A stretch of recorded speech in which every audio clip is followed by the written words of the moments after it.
नमस्कार, NCH Haryana live में आपका स्वागत है। अग्निपथ के विरोध में आज कांग्रेस ने देश भर में सत्याग्रह किया, तो वहीं नारनौल पूर्व मंत्री राव नरेंद्र सिंह के नेतृत्व में लघु सचिवालय के अंदर कांग्रेस द्वारा सत्याग्रह किया गया। सुबह 10 बजे से लेकर दोपहर 1 बजे तक लघु सचिवालय में अग्निपथ के विरोध में कांग्रेस के कार्यकर्ताओं ने सत्याग्रह कर अपना विरोध जताया। वहीं पूर्व मंत्री नरेंद्र सिंह ने कहा कि सरकार देश की सेना के साथ राजनीति कर रही है। 4 वर्ष सेना में नौकरी करने के बाद ना तो देश के युवाओं को कोई पेंशन मिलेगी और ना ही अन्य किसी भी तरह की कोई सुविधाएं। ऐसे में ये उनके साथ धोखा है और गलत है और सरकार को अपना ये फैसला वापस लेना चाहिए। इसके साथ ही उन्होंने मुख्यमंत्री मनोहर लाल खट्टर पर निशाना साधते हुए कहा कि मुख्यमंत्री कहते हैं कि 75% अग्निवीरों को हरियाणा सरकार रोजगार देगी, लेकिन सरासर ये एक धोखा है, क्योंकि 4 साल के बाद जब अग्निवीर रिटायर होकर आएंगे तब मुख्यमंत्री मनोहर लाल खट्टर ही होंगे। इस बात की क्या गारंटी है? उस समय किसकी सरकार होगी और कौन मुख्यमंत्री होगा, ये तो हरियाणा की जनता ही तय करेगी। क्या कुछ कहा पूर्व स्वास्थ्य मंत्री ने, आप खुद ही सुन लीजिए। भारत सरकार लेके आई है अग्निपथ, और इस अग्निपथ के अंदर जो भर्ती होंगे, जो सेना में जाएंगे, जो देश की सेवा के लिए जाएंगे।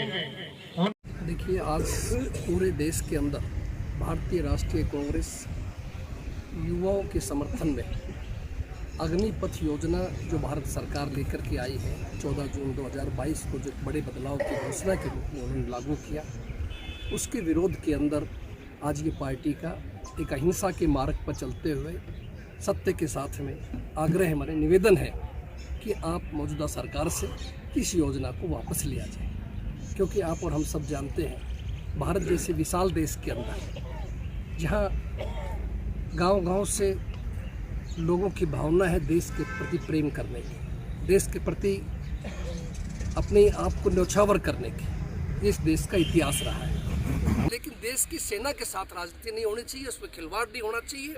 और हम बड़ा नियत से, बड़ी ईमानदारी से, बगैर की राजनीतिक बातों से हम ये कहना चाहते हैं कि देश हित में नहीं है।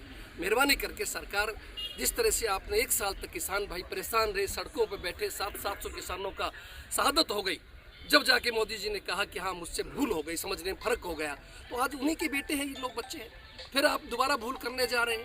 तो मैं समझता हूँ सरकार को, हमारी पार्टी की तरफ से और आज तमाम नेताओं की तरफ से, जितने भी हमारे इलाके के पंच, सरपंच, चेयरमैन, नंबरदार, पार्टी के सम्मानित नेतागण जो पधारे हुए हैं, सबका यही मांग है कि सब हम चाहते हैं कि इन युवाओं के समर्थन के अंदर आज हम बैठे हैं। सरकार को ये अग्निपथ योजना जो है इसको वापस लेना चाहिए। और जो देश में बेरोजगारी बढ़ रही है, हरियाणा देश में प्रथम स्थान के ऊपर जो बेरोजगारी में आ गया, उसका सोल्यूशन निकालना चाहिए। सरकार कहते हैं कि मैं खट्टर साहब का बयान आया कि साहब हम इनको 75% जो आएंगे इनको एडजस्ट करेंगे। मैं कहता हूँ कि आप नोट करो, इन 8 सालों में इन्होंने कितने लोगों को नौकरी दी? शायद 534 आदमियों को दिया और लगभग 29,000 कितने आपके एक्स सर्विसमैन ने अप्लाई किया था। तो अगर सर्विस है तो आप क्यों नहीं उनको एडजस्ट करते? उनको तो एडजस्ट नहीं किया जा रहा, फिर उनको कैसे कर दोगे? और दूसरा, मैं एक बात और कहना चाहता हूँ कि जो नौजवान हमारा आज भर्ती होगा वो कब रिटायर होगा? सब 4 साल के बाद में। आज तो 2022 है, 4 साल तो 2026 होगा। तो ये खट्टर साहब कैसे कह सकते हैं कि 26 से वो दोबारा मुख्यमंत्री बनेंगे? ये तो हरियाणा की जनता फैसला करेगी कि मुख्यमंत्री कौन बनेगा, किस पार्टी को और किस नेता को मौका देंगे, और जो बनेगा वो फैसला करेगा मैं सर्विस दे पाऊंगा नहीं दे पाऊंगा।